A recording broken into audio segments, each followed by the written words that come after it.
नमस्कार, राम राम साहब। Vicks classes की ग्रामर सीरीज़ में आपका स्वागत है।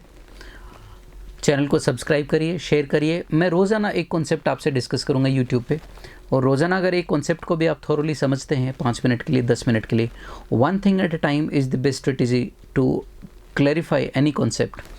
ज़्यादा जो क्लासरूम में हम पढ़ते हैं उससे तो कुछ दिक्कतें आती हैं कि ओवरलोड हो जाता है, बर्डन हो जाता है दिमाग पे। तो आज का जो ग्रामर का जो टॉपिक है बेसिकली वो काउंटेबल अनकाउंटेबल से ही है। कल हमने उन नाउन्स का जिक्र किया जो मूल रूप से अनकाउंटेबल होती हैं। आज हम उन नाउन का जिक्र करेंगे जो मूल रूप से प्लूरल होती हैं। तो आज का जो है वो काउंटेबल अनकाउंटेबल से ही है, बिल्कुल डिफरेंट नहीं है।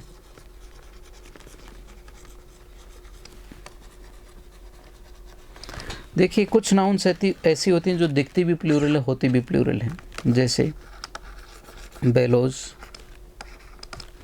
Tongs, pincers, jeans, riches, spectacles,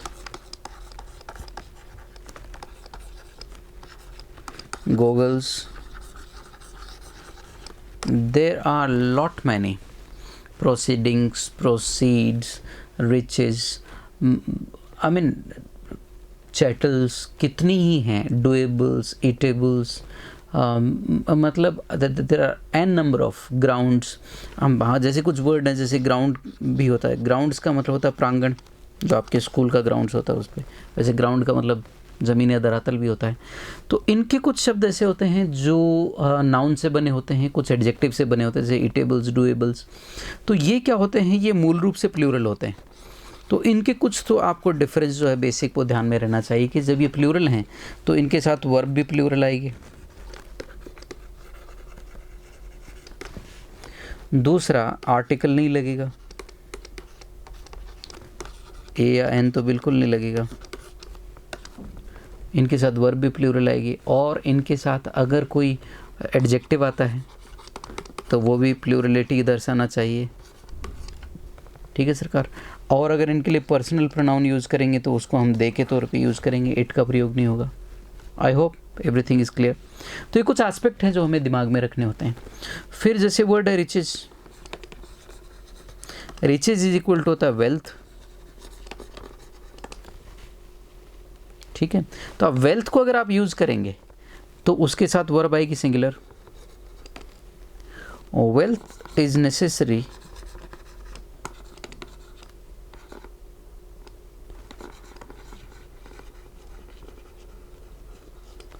लेकिन अगर आप रिचेज शब्द का प्रयोग करेंगे तो आप बोलेंगे riches are necessary.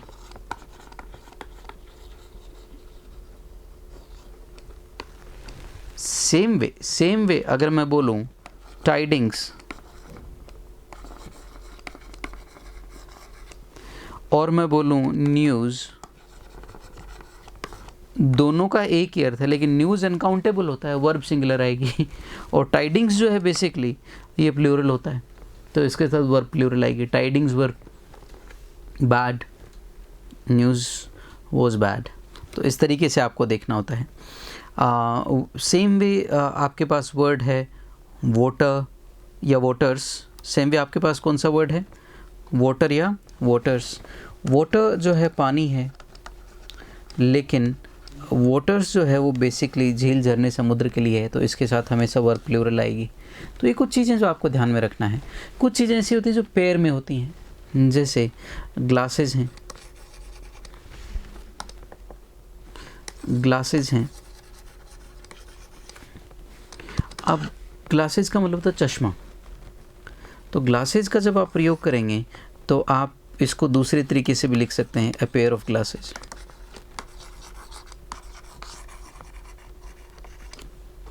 A pair of jeans,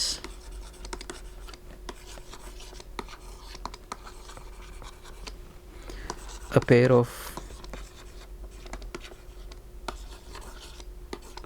pajamas। तो आपके वैसे पायजामा हिंदी में हम एक वचन के तौर पे लेते हैं, नहीं इंग्लिश में प्लूरल होता है। तो मान लीजिए अगर कहीं लिखा हो a pair of shoes,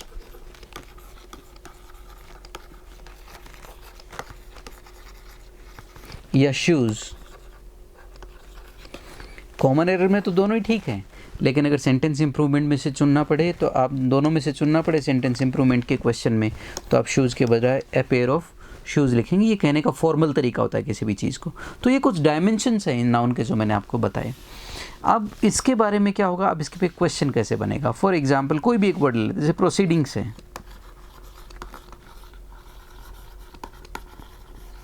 proceeding होती है सदन की कार्रवाई, सदन की कार्रवाई।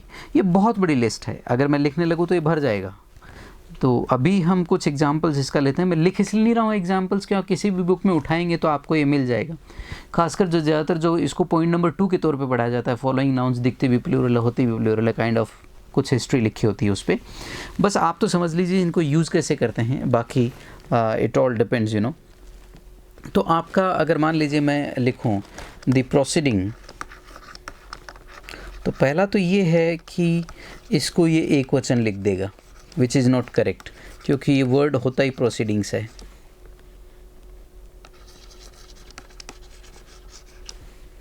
Of the court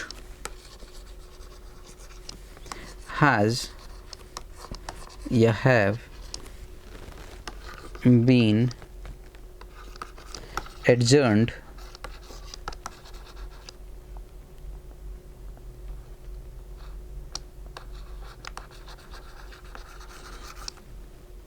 as they या it became very lengthy।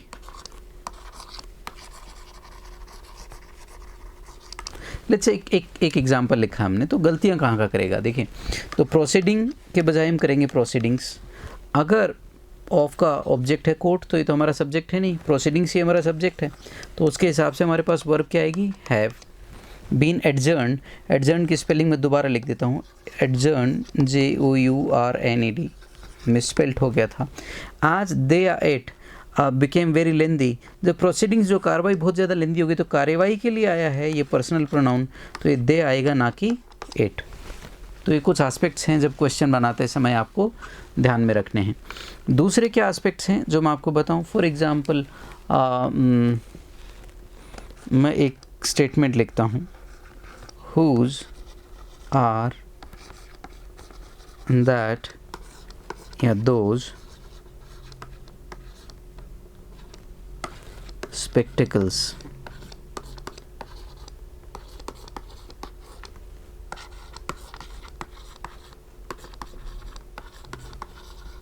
अब ये इस तरह क्वेश्चन आपको ट्रबल में डाल सकते हैं। यहाँ पे इज भी रख सकता है अगला, तो 3-4 वर्ड ही उनमें 3-4 तरह के क्वेश्चन बन सकते हैं। तो अब स्पेक्टेकल अपने आप में भी वर्ड होता है जिसका अर्थ होता है दृश्य। तो कोई दृश्य का मालिक नहीं होता, चश्मा किसी का ज़रूर हो सकता है, किसी व्यक्ति का।